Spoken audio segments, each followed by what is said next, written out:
नमस्कार, मैं हूं अंकुर और आप देख रहे हैं सत्यहिंदी.com। एक नजर डालते हैं अब तक की सुर्खियों पर। वाराणसी में मंगलवार शाम को एक वाहन में ईवीएम मिलने पर चुनाव आयोग ने बयान जारी किया है। चुनाव आयोग ने प्रेस नोट जारी कर कहा है कि इन ईवीएम को ट्रेनिंग के लिए ले जाया जा रहा था। वाहन में ईवीएम मिलने पर खासा हंगामा हुआ था और सपा के प्रमुख अखिलेश यादव ने आरोप लगाया था कि उत्तर प्रदेश में ईवीएम चोरी हुई हैं। आयोग ने कहा है कि वाराणसी में जिले के मतगणना अधिकारियों की ट्रेनिंग के लिए 9 मार्च को प्रशिक्षण कार्यक्रम आयोजित किया गया है, जिसके लिए ईवीएम मंडी में स्थित अलग खाद्य गोदाम में बने स्टोरेज से यूपी कॉलेज में स्थित प्रशिक्षण स्थल से ले जाई जा रही थी। आयोग ने कहा है कि काउंटिंग ड्यूटी में लगे कर्मचारियों की द्वितीय ट्रेनिंग होनी है और हैंड्स ऑन ट्रेनिंग हेतु ये ईवीएम ट्रेनिंग में हमेशा इस्तेमाल होती हैं। आयोग ने कहा है कि ट्रेनिंग के लिए ले जाई जा रही इन ईवीएम वाले वाहन को रोककर कुछ राजनीतिक लोगों ने उसे चुनाव में इस्तेमाल होने वाली ईवीएम कहकर अफवाह फैलाई है।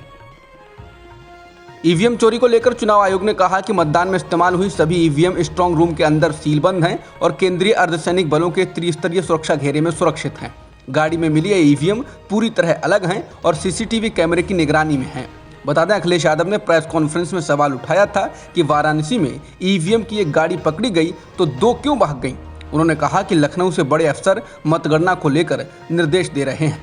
एग्जिट पोल को लेकर पूछे गए एक सवाल के जवाब में अखिलेश ने कहा था कि ये सर्वेक्षण के नतीजे इसलिए ऐसे दिखाए जा रहे हैं जिससे ईवीएम की गड़बड़ियों को ढका जा सके, चोरी को छुपाया जा सके। चुनाव के बाद भारत में पेट्रोल और डीजल की कीमतें एक बार फिर से आसमान छू सकती हैं। इसको लेकर लगातार कयास लगाए जा रहे हैं। इस सवाल के जवाब में भारत के पेट्रोलियम और प्राकृतिक गैस मंत्री हरदीप सिंह पुरी ने कहा है ये तेल की कंपनियां कीमतें निर्धारित करेंगी। तेल की कीमतों का चुनाव से कोई लेना देना नहीं। उन्होंने कहा कि देखें दुनिया और रूस यूक्रेन के बीच क्या हो रहा है, तेल कंपनियां कोई फैसला लेंगी। उन्होंने कहा कि तेल की कीमतों का चुनाव से कोई संबंध नहीं और इन कंपनियों को भी जीवित रहना है। उन्होंने कहा कि हम भारत में तेल की कमी नहीं होने देंगे। नियमित अंतर्राष्ट्रीय यात्री उड़ानें करीब 2 साल बाद अब बहाल होंगी। कोरोना संक्रमण के कारण लॉकडाउन लगने के साथ ही मार्च 2020 में ये उड़ानें निलंबित की गई थी और तब से अब तक उस निलंबन को आगे बढ़ाया जाता रहा था। निलंबन को आखिरी बार इस साल 28 फरवरी को बढ़ाया गया था, लेकिन अब नागरिक उड्डयन महानिदेशालय यानी डीजीसीए ने वैश्विक स्तर पर टीकाकरण कवरेज में वृद्धि का हवाला देते हुए मंगलवार को कहा कि कोविड के प्रतिबंधों में भारी छूट को देखते हुए अंतर्राष्ट्रीय यात्री उड़ानों का संचालन 27 मार्च से फिर से शुरू होगा। यूक्रेन के राष्ट्रपति वोलोदिमीर ज़ेलेंस्की ने कहा है कि अब वो यूक्रेन को नाटो में शामिल करने के लिए जोर नहीं दे रहे हैं। ज़ेलेंस्की ने कहा कि जब हमें समझ आ गया कि नेटो हमें स्वीकार करने के लिए तैयार नहीं है, इसके बाद मैं काफ़ी पहले से ही इस सवाल को पीछे छोड़ चुका हूँ। ज़ेलेंस्की ने कहा कि नेटो विवादित चीज़ों और रूस के साथ टकराव को लेकर काफ़ी डरता रहा है। नेटो की सदस्यता पाने का हवाला देते हुए ज़ेलेंस्की ने कहा कि वो ऐसे देश के राष्ट्रपति नहीं बनना चाहते हैं जो घुटनों के बल गिरकर किसी चीज़ की भीख मांग रहा हो। बता दें, रूस द्वारा यूक्रेन पर हमला करने के पीछे यूक्रेन के नेटो में शामिल होने की इच्छा भी थी। रूस का कहना है कि वो पड़ोसी देश यूक्रेन को नेटो में शामिल नहीं होने दे सकता, इससे उसको खतरा होगा।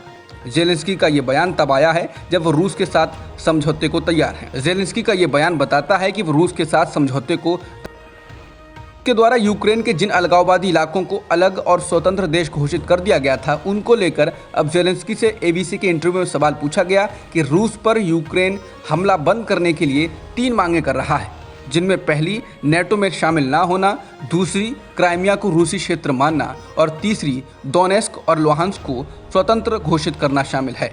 इसको लेकर ज़ेलेंस्की ने कहा कि उनके दरवाजे बातचीत के लिए पूरी तरह खुले हुए हैं। उन्होंने कहा कि मैं सुरक्षा गारंटी की बात कर रहा हूँ।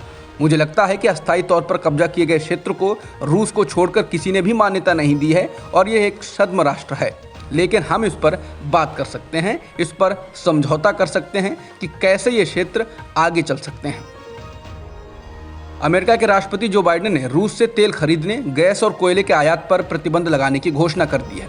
इसके साथ ही बाइडेन ने कहा है कि यूक्रेन पुतिन के लिए कभी भी जीत नहीं होगा। राष्ट्रपति बाइडेन ने कहा कि हम रूस से तेल, गैस और ऊर्जा का पूरा आयात बंद कर रहे हैं। हालांकि बाइडेन ने यह भी माना कि इसका असर अमेरिका पर भी पड़ेगा। वहीं ब्रिटेन ने भी साल 2022 के अंत तक रूस से तेल आयात पर चरणबद्ध तरीके से प्रतिबंध लगाने का ऐलान किया है। ब्रिटेन के प्रधानमंत्री बोरिस जॉनसन ने माना कि इस कदम से रूस पर तुरंत कोई असर नहीं पड़ेगा, लेकिन उस पर और दबाव जरूर बनेगा। जो आर्थिक प्रतिबंध लगाए गए हैं उनसे रूस की अर्थव्यवस्था ने यूक्रेन को बड़ा झटका देते हुए पोलैंड को 28 मिग 29 फाइटर जेट देने के ऑफर को ठुकरा दिया है। अमेरिकी रक्षा मंत्रालय ने पोलैंड के मिग-29 फाइटर जेट को जर्मनी में अमेरिकी वायुसेना के ठिकाने पर ट्रांसफर किए जाने के प्रस्ताव को खारिज कर दिया है। अमेरिका ने यह बेहद अहम प्रस्ताव ऐसे समय ठुकराया है जब यूक्रेन और रूस के बीच भीषण युद्ध चल रहा है। पेंटागन के प्रवक्ता जॉन किर्बी ने मंगलवार को कहा कि पोलैंड का प्रस्ताव स्वीकार करने में वो असमर्थ हैं। पोलैंड ने प्रस्ताव दिया था कि इन फाइटर जेट को अमेरिका के रामस्टेन एयरबेस को ट्रांसफर कर दिया जाए, इसके बाद वहां से उसे रूस के खिलाफ यूक्रेन की मदद के लिए भेजा जाए। अब तक की खबरों में इतना ही। बाकी खबरों के लिए बने रहिए सत्यहिंदी.com के साथ।